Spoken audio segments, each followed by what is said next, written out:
Students, welcome to catalyst YouTube channel. मेरा नाम है डॉक्टर समा शुक्ला। आज के वीडियो में आपके लिए लेके आई हूँ एक बहुत ही इंपॉर्टेंट टॉपिक जिसको आपको CSI नेट एग्जाम से पहले रिवाइज करके जरूर जाना है।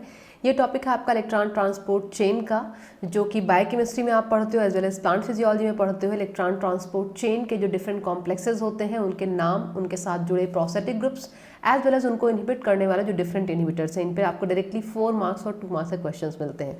तो चलिए फटाफट से इसको रिवाइज करते हैं। देखिए, इलेक्ट्रॉन ट्रांसपोर्ट चेन जो सीरीज है उसमें 5 डिफरेंट कंपोनेंट्स पार्टिसिपेट करते हैं, जिसमें complex 1 is known as NADH dehydrogenase as well as NADH-Q dehydrogenase को हम बोलते हैं। इसके साथ जो प्रोस्थेटिक ग्रुप्स या कोफैक्टर्स जुड़े होते हैं वो FMN होता है as well as iron sulphur protein होता है। कॉम्प्लेक्स 2 की अगर हम बात करें तो इसको हम सक्सेनेट डिहाइड्रोजिनेज भी बोलते हैं। It is connected with citric acid cycle and इसके साथ जो प्रोस्थेटिक ग्रुप जुड़ा होता है वो FAD होता है as well as iron sulphur protein. Complex 3 is also known as Q cytochrome C oxidoreductase as well as cytochrome BC1 complex. इसके साथ जुड़े जो हीम ग्रुप प्रोस्थेटिक ग्रुप है वो हीम ग्रुप है और आयरन सल्फर प्रोटीन है। कॉम्प्लेक्स 4 की अगर हम बात करें तो इसको हम साइटोक्रोम ऑक्सीडेज ही बोलते हैं, जो फाइनल ऑक्सीजन को इलेक्ट्रॉन देता है। इसके साथ जुड़े जो प्रोस्थेटिक ग्रुप्स हैं वो हीम है, कॉपर एटम भी इसके साथ जुड़ा होता है।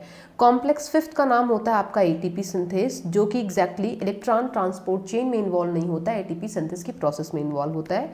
तो complex 5 is known as ATP synthase, right. तो ये थी स्टोरी आपके डिफरेंट कंपोनेंट्स और उनके नेम की। जो सेकंड पॉइंट आपका इंपॉर्टेंट है इस टॉपिक से रिलेटेड वो है इन कॉम्प्लेक्सेस को इनहिबिट करने वाले डिफरेंट इनहिबिटर, जिन पे डायरेक्टली क्वेश्चंस आपको मिलते हैं। कॉम्प्लेक्स 1 की अगर हम बात करें, जिसका सबस्ट्रेट होता है यूबिक्विनोन, इसको इनहिबिट करने वाला जो इनहिबिटर है it is known as rotenone. Complex 2 is inhibited by malonate inhibitor. Complex 3, that is cytochrome BC1 complex, it is inhibited by antimycin A as well as mixothiazole. Complex 4 की अगर हम बात करें that is cytochrome oxidase, जो final electron oxygen को देता है, उस तक इलेक्ट्रॉन नहीं जाएंगे अगर साइनाइड, एजाइड, कार्बन मोनोऑक्साइड या नाइट्रिक ऑक्साइड जैसे इनहिबिटर्स यहाँ पर प्रेजेंट होंगे। ATP सिंथेस फंक्शनल नहीं होगा अगर ओलिगोमाइसिन B यहाँ पर इनहिबिटर प्रेजेंट होगा।